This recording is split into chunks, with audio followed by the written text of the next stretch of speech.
Боитесь чихнуть из-за боли в спине. Если во время чихания вы буквально замираете, потому что, знаете, сейчас снова прострелит, досмотрите до конца. Многие думают, что виноват сам чих.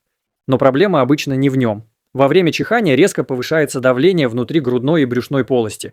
Если ткани уже раздражены или перегружены, этот кратковременный импульс может усилить боль.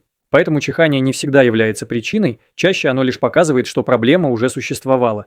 Именно поэтому важно разобраться, что делает спину настолько чувствительной, а не просто ждать, когда боль снова напомнит о себе.